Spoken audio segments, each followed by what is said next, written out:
नमस्कार दोस्तों, कैसे हैं आप लोग। आई होप कि आप सब अच्छे होंगे और आपकी तैयारी भी अच्छी चल रही होगी। अब आपके बोर्ड परीक्षा का समय बहुत कम शेष रह गया है, तो इस समय को देखते हुए हमने आपकी तैयारी को और बेहतर कराने के लिए आपके लिए एक चैनल बनाया गया जिसका नाम है स्टडी प्लेटफॉर्म। तो अगर अपनी तैयारी को और बेहतर करना चाहते हैं तो हमारे इस चैनल को सब्सक्राइब करके इस चैनल से जुड़ जाइए।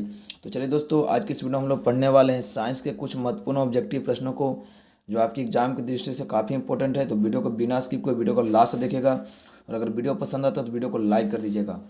चलिए, हमारा पहला प्रश्न है कि दिल्ली परिवहन की बसों में प्रयुक्त सीएनजी का मुख्य घटक क्या है। तो हमें बताना है कि सीएनजी का मुख्य घटक क्या होता है। तो राइट ऑप्शन बी हो जाएगा, मीथेन है जो सीएनजी का मुख्य घटक है। अगला प्रश्न है कि सूर्य से जो प्रकाश ऊर्जा विकसित होती है उस ऊर्जा का स्रोत क्या है। तो सूर्य से जो प्रकाश ऊर्जा विकसित होती है उस ऊर्जा का स्रोत क्या है।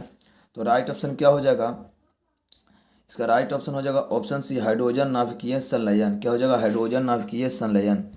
अगला प्रश्न है कि निम्नलिखित में ऊष्मा शैली अभिक्रिया कौन सी है। तो निम्नलिखित में ऊष्मा शैली अभिक्रिया कौन सी है। तो राइट ऑप्शन डी हो जाएगा H2+I2 11.82 किलो कैलोरी। तो चलिए दोस्तों, हमारा अगला प्रश्न है कि निम्नलिखित में से कौन संतुलित प्रतिक्रिया नहीं है। तो निम्नलिखित में से कौन है जो संतुलित प्रतिक्रिया नहीं है। तो राइट ऑप्शन ए हो जाएगा Fe+Cl2 क्या बनाता है, FeCl3। तो अगला प्रश्न है हमारा दोस्तों कि निम्नलिखित में कौन अम्ल है। तो बताना कि इनमें से कौन अम्ल है। तो राइट ऑप्शन डी हो जाएगा HCl है जो एक प्रकार का अम्ल होता है। क्या हो जाएगा, HCl।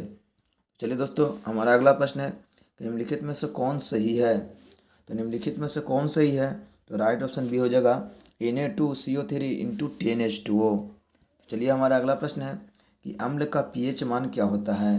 तो अम्ल का पीएच मान होता है 7 से कम, इसलिए ऑप्शन ए इसका बिल्कुल सही जवाब हो जाएगा। अगला प्रश्न है कि आवर्त सारणी में दाईं ओर रखे गए तत्व क्या कहलाते हैं। तो आवर्त सारणी में दाईं ओर रखे गए तत्व क्या कहलाते हैं। तो राइट ऑप्शन बी हो जाएगा अधातु कहलाते हैं। अगला प्रश्न है कि अधातु के ऑक्साइड क्या होते हैं। तो अधातु के ऑक्साइड होते हैं अम्लीय। ऑप्शन बी इसका बिल्कुल सही जवाब हो जाएगा। अगला प्रश्न है कि एल्युमिनियम का निष्कर्षण किस विधि द्वारा किया जाता है। तो एल्युमिनियम का निष्कर्षण किस विधि द्वारा किया जाता है। तो राइट ऑप्शन बी हो जाएगा विद्युत अपघटन द्वारा। अगला प्रश्न है कि एंटीमनी क्या है। तो एंटीमनी क्या है। तो राइट ऑप्शन बी हो जाएगा उपधातु है एक एंटीमनी। अगला प्रश्न है कि स्टेनलेस स्टील किन धातुओं का मिश्रण है। तो स्टेनलेस स्टील किस धातुओं का मिश्रण है। तो राइट ऑप्शन ए हो जाएगा निकेल और क्रोमियम का। क्या हो जाएगा, एएनआई तथा सीयर का मिश्रण होता है। अगला प्रश्न है कि प्राकृतिक रबर बहुलक है। तो प्राकृतिक रबर किसका बहुलक होता है। तो राइट ऑप्शन ए हो जाएगा आइसोप्रीन का। चलिए दोस्तों, हमारा अगला प्रश्न है कि कार्बनिक यौगिक में कार्बन की संयोजकता कितनी होती है। तो कार्बनिक यौगिक में कार्बन की संयोजकता कितनी होती है। तो राइट ऑप्शन बी हो जाएगा 4 होती है। अगला प्रश्न है कि साबुन क्या है। तो साबुन क्या होता है। तो राइट ऑप्शन ए हो जाएगा सोडियम एसीटेट। क्या हो जाएगा, सोडियम एसीटेट। अगला प्रश्न है वह कौन सी प्रक्रम है जिसके द्वारा शरीर में ऊर्जा का उत्पादन होता है। तो राइट ऑप्शन ए हो जाएगा श्वसन क्रिया द्वारा शरीर में ऊर्जा का उत्पादन होता है। अगला प्रश्न है जब प्रकाश की किरण हवा से कांच में प्रवेश करती है तो मुड़ जाती है। जब प्रकाश की किरण हवा से कांच में प्रवेश करती है तो वह कहाँ मुड़ती है। राइट ऑप्शन बी हो जाएगा अभिलंब के निकट। क्या हो जाएगा, अभिलंब के निकट। अगला प्रश्न है कि प्रकाश का वर्ण विक्षेपण किस उपकरण से संभव होता है। तो प्रकाश का वर्ण विक्षेपण किस उपकरण से संभव होता है। तो राइट ऑप्शन सी हो जाएगा प्रिज्म से। क्या हो जाएगा, प्रिज्म से। अगला प्रश्न है इंद्रधनुष का बनना किस परिघटना पर आधारित है। तो इंद्रधनुष का बनना किस परिघटना पर आधारित है। तो राइट ऑप्शन सी हो जाएगा प्रकाश का वर्ण विक्षेपण पर। तो चलिए, हमारा अगला प्रश्न है कि किस जंतु में लैंगिक और अलैंगिक प्रजनन दोनों होते हैं। तो किस जंतु में लैंगिक और अलैंगिक प्रजनन दोनों होते हैं। तो राइट ऑप्शन ए हो जाएगा हाइड्रा में। क्या हो जाएगा, हाइड्रा में। अगला प्रश्न है कि अवतल लेंस का आवर्धन एम बराबर क्या होता है। तो अवतल लेंस का आवर्धन एम बराबर क्या होता है। तो राइट ऑप्शन ए हो जाएगा U/V। क्या हो जाएगा, U/V। तो हमारा अगला इसका आंसर हो जाएगा ऑप्शन डी, V/U होता है। क्या हो जाएगा, V/U।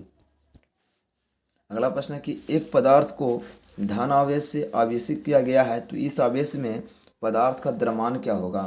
तो एक पदार्थ को धन आवेश से आवेशित किया गया है इस आवेश में पदार्थ का द्रव्यमान क्या होता है?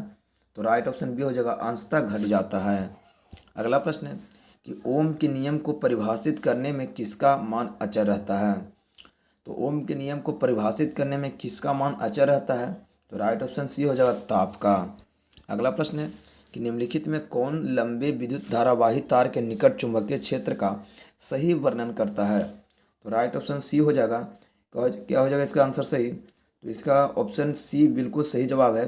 चुंबकीय क्षेत्र की संकेंद्रित क्षेत्र रेखाओं का केंद्र तार होता है। अगला प्रश्न है कि डायनेमो से कैसी धारा प्राप्त होती है? तो डायनेमो से कैसी धारा प्राप्त होती है? तो राइट ऑप्शन सी हो जाएगा, प्रत्यवर्ती धारा और दिष्ट धारा दोनों। तो आशा करता हूं दोस्तों कि इन सारे प्रश्नों को आप लोग याद कर लिए होंगे। अगर वीडियो पसंद आए तो वीडियो को लाइक कर दीजिए। चैनल को अभी तक सब्सक्राइब नहीं किया तो चैनल को सब्सक्राइब कर लीजिए। तो चलिए दोस्तों, मिलते हैं अगले वीडियो में। तब तक के लिए जय हिंद, जय भारत।